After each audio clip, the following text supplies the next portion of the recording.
Welcome. This is James Corbett of CorbettReport.com. And I'm James Evan Pilato of MediaMonarchy.com. Welcome back to The New World Next Week. We give you the context and the subtext to some of the most important stories going on in your world. And we'll begin with an interesting one from the most transparent White House ever, and how they rewrote the Freedom of Information Act to suppress sensitive documents. We'll take this from the Washington Examiner, who notes that it is Sunshine Week, and as you're now viewing this, it is the first day of spring. And we'll wonder for Sunshine Week if some enterprising reporter will ask Jay Carney, the White House press whore, why Obama wrote the Freedom of Information Act without telling the rest of America. The rewrite came in an April 15th tax day here in America, of course, 2009 memo from then White House counsel Greg Craig instructing the executive branch to let White House officials review any documents sought by FOIA requesters that involved White House equities. That phrase is nowhere to be found in the FOIA, yet the Obama White House effectively amended the law to create a new exception to justify keeping public documents locked away from the public. The Gregg memo is described in detail in a new study made public by Cause of Action, a Washington-based nonprofit watchdog group that monitors government transparency and accountability. James, as always, will give all the links to all the sources cited in these episodes so you can learn more about Sunshine Week. But why would we start with such an almost seemingly mundane story? Of course, the administrations lie about how open they are. What would this lead to? And I think the related stories in this first segment on this episode 186 of New World Next Week, I think kind of sheds a light on that. So before we get into perhaps Cass Sunstein, culture of misinformation, medical conspiracy theories, and Reddit, and all that much more, James, just a quick comment about FOIA documents. Well, in fact, I was going to say much the same thing that you were, just basically that this is very much what we would expect for anyone who's really been keeping a close eye on these issues for any length of time. They know that the government is always trying to find ways to subvert freedom of information and to try to keep things locked away. And, of course, I've done numerous episodes of The Eye Opener and some of my other video reports on Obama and his so-called transparency. But let's get into those related about Cass Sunstein, because I think that's exceptionally important. And the first one that we have is one that you tweeted out, a little op-ed that Cass Sunstein wrote that appeared in the Malay Mail Online, and I'm sure other sources besides. Let's talk a little bit about that. It's called Everywhere You Look, There's Conspiracy Afoot. And I'll just read the brief first couple of sentences. Conspiracy theories surround us, writes Cass Sunstein. Witness the reactions on the internet to the tragic and mysterious disappearance of Malaysia Airlines Flight 370. Ukraine, NSA, assassinations of national leaders, recent economic crises, the authorship of Shakespeare's plays. It's child's play to assemble a host of apparent clues and to connect a bunch of dots to support a relevant conspiracy theory. And he asks, why do people accept such theories? So we'll thank Lisa Pease, actually, for jumping on the tweets on this and commenting, and we'll include links to that as well. And Cass Sunstein actually did a conspiracy-related AMA, Ask Me Anything, on Reddit. James, why do these conspiracy theories persist, and why do people ask questions?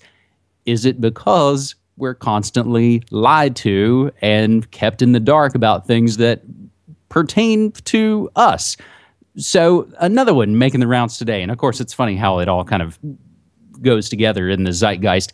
Another one making the rounds, it's on NPR, it's on all the major, almost kind of faux progressive sites. Half of Americans believe in medical conspiracy theories, and they go on to poo-poo all those idiots out there questioning vaccines and all of those sorts of things. So, James, gosh, why would people believe in medical conspiracy theories? Could it be perhaps maybe about the Tuskegee or Guatemala syphilis experiments? Or what do you got? Yeah, the actual medical conspiracies that have been proven to have taken place in the past. Could that inform our views of what's taking place right now? Oh, perhaps. And it's interesting if people go and read that Cass Sunstein op-ed, if they can hold their nose and hold the bile back in their throat long enough to get through it. I mean, it does throw out all of the old canards that we would expect, talking about, oh, maybe aliens did Flight 370 as if that's, you know, that's the serious conspiracy theory that's being bandied about. And of course it is, as always, just trying to tar everyone with the same brush and trying to make everything sound like this one big hodgepodge of craziness that's not based on any facts. And I will tip my hat to @LightViper on Twitter for also tweeting out Cass Sunstein is working on a new book about conspiracy theories and linking to a Bloomberg TV report.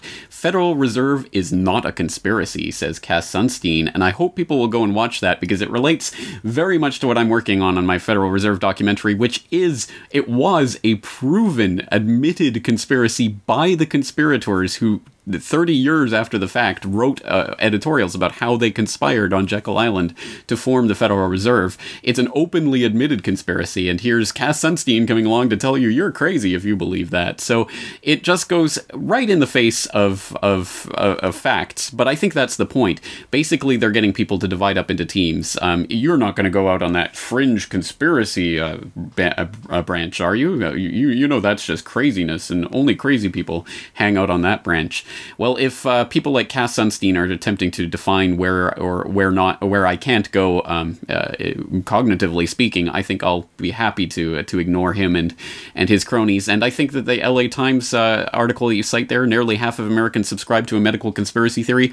I think that's actually a good sign. I think, hey, that means we're winning because it means more and more people are tuning out of the mainstream garbage and are trying to think for themselves. And not everyone is right about all of the conspiracy theories they come up with, but at any rate, I'm glad that people are questioning the authority and looking into these facts for themselves. And I can tell from my own firsthand experience that Rockefeller Medicine is one of the most popular episodes of my podcast I've come out with in a long time, because a lot of people do know that we have been lied to, medically speaking, for a long time. So we're winning. People like Cass Sunstein are panicking. No one's going to buy his ridiculous book, and no one on Reddit seemed to be believing his Ask Me Anything. So I think we are definitely winning this battle for information.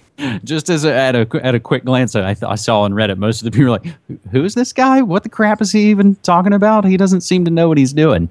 The last related James will include comes from, I think, the only Congress critter worth anything is our Oregon Senator Ron Wyden, who says the CIA is, quote, embedded in a culture of misinformation. So again, just bringing it full circle of why people ask questions is because they're lied to and fed misinformation and disinformation by the very folks we supposedly employ and pay for. Now, James, having said that, we'll move with quite a difference to our second story this week. And it comes from Slate, and it's on my Twitter feed @Media Monarchy. The first reporter to write a story on the LA earthquake Monday on St. Patrick's Day, the 17th, was not a person. Ken Schwenke, a journalist and programmer for the Los Angeles Times, was jolted awake 6:25 a.m. Monday by an earthquake. He rolled out of bed, went straight to his computer where he found a brief story about the quake already written and waiting in his system. He glanced over it, hit publish, and that's how the Los Angeles Times became the first media outlet to report on the Monday quake. He says we thought they had it up in about 3 minutes. And it appeared under Ken Schwenke's byline, but the real author was an algorithm called QuakeBot. He developed it a little over 2 years ago. Whenever an alert comes in from the U.S. Geological Survey, USGS, about an earthquake of a certain size threshold, QuakeBot is programmed to extract the relevant data from the USGS report and plug it into a pre-written template. That story then goes into the Times content management system where it awaits review and publication by a human editor. By noon Pacific time on Monday, QuakeBot's story had been updated 71 times by humans, turning it into an in-depth front-page story. QuakeBot is not the first of its kind at the Los Angeles Times. Schwenke and his colleagues on the paper's data team modeled it on a similar bot that generates automatic reports about homicides in the paper's coverage area. James, I find this fascinating. Well, you're not the only one, but I guess as a point of fact, although the LA Times might have been the first to come out with it in print, of course, we all know it was KTLA that was reporting it live on air. What? There's an earthquake! There's an earthquake! With that famous viral video of the reporter on air with that. But yes, this is an interesting story because it points out that something that I think is developing in the entire world of journalism right now, which is a separation that's forming between just the data itself, the raw data that people report on, and the analysis of the stories. And the raw data, you know, algorithms and computers are great at correlating that and putting it, and now they're even starting to put it semantically into sentences that can be read by human beings. So we are on the cusp of really. I don't fear this. I don't think it's a bad thing. This is just like anything else. It's just something that could be used for good or evil, I suppose. But in this case, I think it can be used for some very helpful things. For example, there was that story recently of that app that came out that will now live send a message to your iPhone or your slave device of choice every time there's a drone strike, an American drone strike anywhere in the world, so you can keep up to date with the latest death and carnage in the phony war on terror. So again, there are some useful ways to put this to work. And there was something that I mentioned in my presentation on open source journalism. It was a 2006 article by Adrian Holovati, called A Fundamental Way Newspaper Sites Need to Change. And I suggest people go and have a read through that, because it is an interesting article about this idea of using data as a new way of presenting journalism. Stories that are about the data itself, the underlying data, so that a story about an earthquake can be about the location, the strength of the earthquake, the intensity, the number of seconds that it lasted, the aftershocks, all of that data can be categorized and laid out in a way like this QuakeBot, I suppose, does. So again, it's an interesting development, and again, I don't think there's anything wrong with it, just as long as we keep it in perspective that, again, we do need the humans to contextualize this data. I in a way, I'm almost more fascinated about what kind of reports it would generate about homicides, but we'll have to save that for a different time, or my own research, perhaps. Our third and final story this week, James, comes via the Daily Mail as UK scientists hidden links to GMO food giants exposed. The authors of a study calling for GMO crops to be fast-tracked into Britain's farms and kitchens all have links to the industry. The report was presented as the work of independent scientists and was published by a government advisory body. It was used to support a bid to speed up the development of the controversial crops in the UK, but it emerged that all 5 authors have a vested interest in promoting GMO crops and foods, and some are even part funded by that industry. And you can get the story, and we do name the names. Professor Sir David Balcombe, he works for Syngenta. Professor Jonathan Jones, he gets all his money from the government. Professor Jim Dunwell, involved with CropGen. Professor John Pickett, involved heavily in GM research and even destroying other folks' anti-GM research. And Professor Puig Dominic, who co-chairs events sponsored and paid for by Monsanto, Bayer, and DuPont, and will include some of the other news stories about those scientists saying we need to, speed up GM crops in the UK, and dismissing the conspiracy theorists as having a neurosis, and as well links to their PDFs and the pages that they actually wrote and have been stamped by the government. So, James, this is just another example of, to put it very simply, it's a conflict of interest. Yes, or one might even say a conspiracy. Exactly right. And just to give people an idea of the mindset of this, I'll turn to one of my favorite sources on the GM topic, gmwatch.org, which always has very interesting articles, and just one that came out a few weeks ago, The Infanticide Advocate Promoting Golden Rice, which says, quote, Peter Singer, the Princeton University professor who wrote Animal Liberation, the book said to have inspired the modern animal rights movement, has just written an article promoting golden rice and GMOs. The article also gives a hat tip to Patrick Moore's Golden Rice campaign that seeks to blame Greenpeace and its allies for the death of vitamin A deficient children. In his article, Singer presents himself as Mr. Reasonable, as well as having historically been very cautious about GM. But what Singer doesn't tell his readers is that he has long thrown caution to the wind when it comes to the uses of biotech.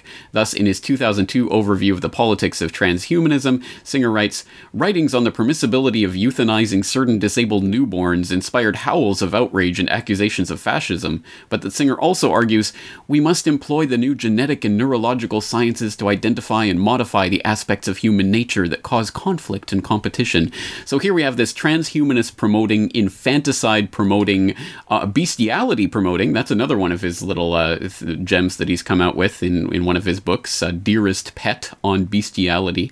Again, just the craziness behind some of the people who are promoting this, and now he again is claiming the moral high ground because if you're not for golden rice, then you're for killing vitamin A deficient children. Which of course there is. Golden rice is a failed technology at this point. It has not actually produced what it said it's going to produce.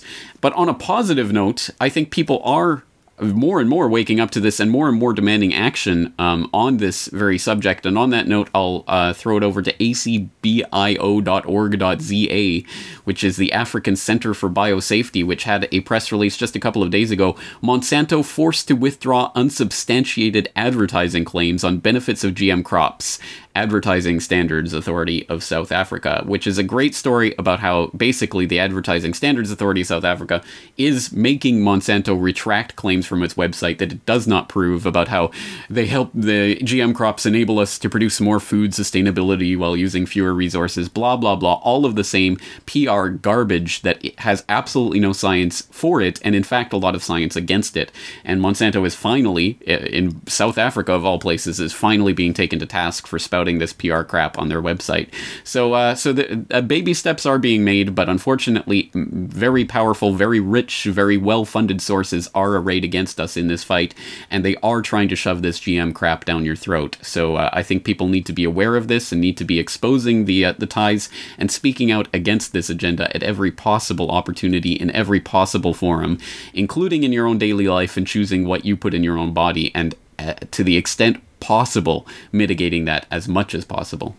Well, and again, to bring it full circle, that kind of sounds like it's a medical conspiracy. So the related, and to further back up what you were just saying, bugs have already evolved immunity to GM corn. A study published on St. Patrick's Day shows the beetle larvae developed resistance to now 2 strains, of course, because of the over-reliance and improper implementation of pesticides coming from Big Ag.